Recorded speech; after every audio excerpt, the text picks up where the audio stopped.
माननीय उच्च न्यायालयाने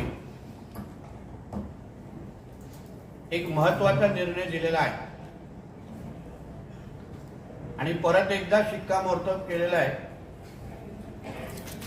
की आमचं हिंदू राष्ट्र हे डॉक्टर बाबासाहेब आंबेडकरांच्या संविधानाच्या अनुसार चाललंय आणि कोणीही इथे शरिया कायदा लागू करायचा प्रयत्न करत असेल तर ते खपून घेणार नाही असा महत्त्वाचा निर्णय लाऊडस्पीकरच्या संदर्भात दिलेला आहे। काही महत्त्वाची निदर्शने ही पोलीस खात्याला पण माननीय न्यायालयाने दिलेले आहेत। ॲडव्होकेट कौशिक म्हात्रे यांनी जी याचिका टाकलेली त्याच्या संदर्भात हा अतिशय महत्त्वाचा निर्णय आलेला आहे। हे आमचं हिंदुत्ववादी विचाराचं सरकार आदरणीय देवेंद्र फडणवीस साहेब मुख्यमंत्री यांच्या नेतृत्वात चालणारं आमचं महायुतीचं सरकार माननीय न्यायालयाने दिलेल्या निर्णयाची 100% अंमलबजावणी करेल असा विश्वास मी व्यक्त करतो। कोणीही कायद्यापेक्षा मोठं नाही,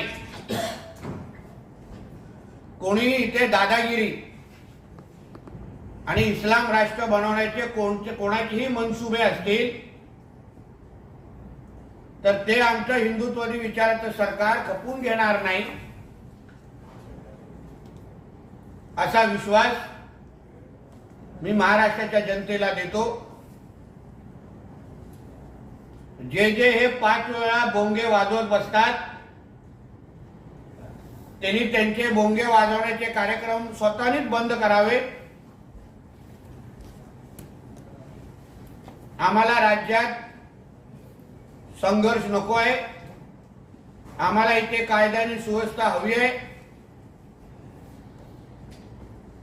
आणि म्हणून संविधानाच्या अनुसार चालणारा आपला राज्य आणि देश जसा हिंदू समाज न्यायालयाच्या आणि संविधानाच्या प्रत्येक निर्णयाचं पालन करतो, कुठल्याही हिंदू सणांमध्ये मग ते गणेश चतुर्थी असो, नवरात्रीचे दिवस असो, कुठलाही पालखीचा कार्यक्रम असो, कधीच लावून दिलेल्या नियमाच्या बाहेर कधीच कुठले कार्यक्रम चालू ठेवत नाही। स्वतःहूनच लाऊडस्पीकर बंद करतात। कधीही कुठल्या महाआरतीचा त्रास कुठल्या अन्य धर्मियांना झालेला आहे अशी एक घटना राज्यामध्ये कोणी पण दाखवावी आणि म्हणून जसं नियमाचे सगळं पालन सगळ्या कायद्याचं पालन जसं हिंदू समाज करतो तसंच अन्य धर्माच्या लोकांकडून आम्हाला अपेक्षा आहे। परत सांगतो, कोणीही कायद्याच्या पेक्षा मोठं नाही आणि म्हणून आमच्या पोलीस खात्याच्या माध्यमातून आता कोणीही अशा पद्धतीच्या कायद्याचं उल्लंघन जे काही काल माननीय न्यायालयाने सांगितलेलं आहे त्या चौकटीत राहून प्रत्येकाने आपले कार्यक्रम करावे। त्याचं उल्लंघन कोणीही करत असताना दिसलं, उगाच 5 वाजता कुठलेही बोंगे वाजताना, सकाळी 5 वाजता उगाच कुठलेही बोंगे वाजताना कोणाला दिसले तर कडकची कडक कारवाई निश्चित पद्धतीने होणार। लागलं ती सगळी पाठपुरावा मी स्वतः करणार, पण आता कोणालाही कायदा तोडायला देणार नाही एवढी स्पष्ट भूमिका ही ह्या निमित्ताने महाराष्ट्र सरकारची असेल